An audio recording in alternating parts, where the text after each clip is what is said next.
सर्वप्रथम निधी, मी तुला विनंती करते की तू एक खेळाडू म्हणून आपल्या शाळेचं प्रतिनिधित्व कसं केलं आहे ते सर्व विद्यार्थ्यांना सांगायचंय की तू आमच्या शाळेतून जेव्हा एक खेळाडू म्हणून गेली त्यावेळेस तू भारताचं प्रतिनिधित्व केलं सगळ्यात पहिले.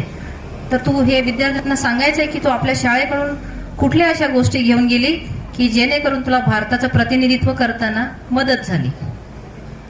Okay, thank you ma'am first thing या अपॉर्च्युनिटीसाठी.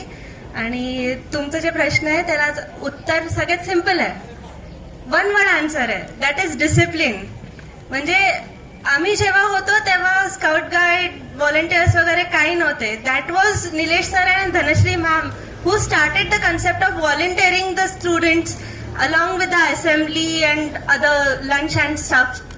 सो मला वाटतं फर्स्ट थिंग डिसिप्लिन आहे. सेकंड थिंग आमचे क्लास टीचर्स वगैरे होते जे छोटे छोटे ऍक्टिव्हिटीज वगैरे घेत होते which taught us to communicate. So जेव्हा आपण बाहेरच्या दुसऱ्या स्कूल्समध्ये जातो किंवा दुसरीकडे कुठे जातो, how to communicate was that this school taught me. Okay, म्हणजे जेव्हा त्यांनी भारताचं प्रतिनिधित्व केलं तेव्हा शाळेमध्ये असलेली शिस्त, शिक्षकांकडून भेटलेली चालना, ही प्रत्येक गोष्टीचं अनुकरण करून तिने भारताचं प्रतिनिधित्व केलं. निधी करू शकतो म्हणजे तुम्ही पण करू शकता. शिक्षक तेच, शाळा तीच, इथे निधी होती तिथे तुम्ही आहे. म्हणजे जाताना तुम्ही शिस्त ही गोष्ट शाळेकडनं शिकून जायची.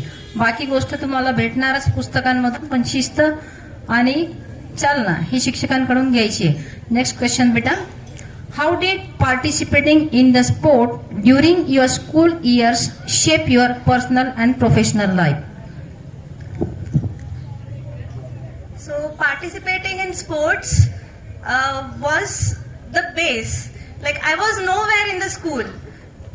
I just went on to the competitions and the teachers taught how to play, how to participate and trained us how to behave when we are around someone else.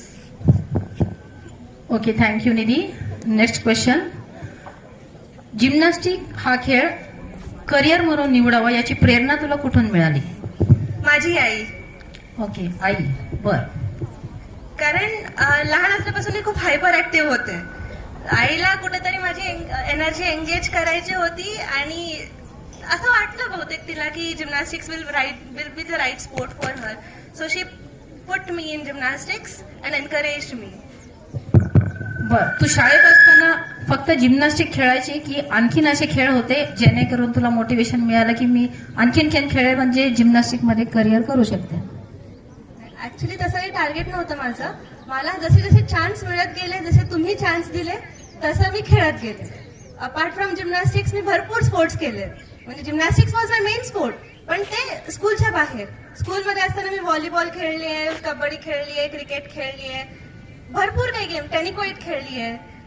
Most of the sports जेवढे स्कूलमध्ये available होते ते सगळे खेळले आहे. Thank you निधी. पुढचं तुझं स्वप्न काय आहे? की आज तू तुझ्या करिअरमध्ये पूर्णपणे सेटल आहेस, तुझं प्रोफेशन तू निवडलं आहे, स्पोर्ट्समध्ये पण तू आहेस, या दोन्हीपैकी पुढे कुठल्या ट्रॅकवर जायचं? मी ऍक्च्युली दोन्ही पण विचार करतेय. माझं प्रोफेशन जे फॉरेन्सिक सायन्स आहे ते, त्याच्यासोबत मला स्पोर्ट्स हे दोन्ही सोबत घेऊन जायचं आहे, जे मी आतापर्यंत करत आली आहे. तर माझं तरी टार्गेट आहे की पुढे अजून मेहनत करून जे डिरेक्टर आहेत ती पोस्ट मला मिळवायची आहे. क्या बात आहे. Thank you Nidhi. Next and last question for you, how do you think sports contribute to the overall development of student both mentally and physically? Mentally, as we can say that sports taught me to take the best decisions of my life. Okay. Second thing, it kept me calm and patient. म्हणजे स्पोर्ट्समध्ये असं नाहीये की तुम्ही धडपड करा आणि तुम्हाला लगेच आन्सर मिळेल. You have to wait, you have to be patient and you have to go with the flow to obtain certain results. Okay, म्हणजे खेळातून तुला पेशन्स ही गोष्ट शिकायला भेटली. थँक्यू सो मच निधी. निधी, आमच्या सर्वांच्या शुभेच्छा आणि आशीर्वाद नेहमी तुझ्यासोबत आहेत. Thank you so much.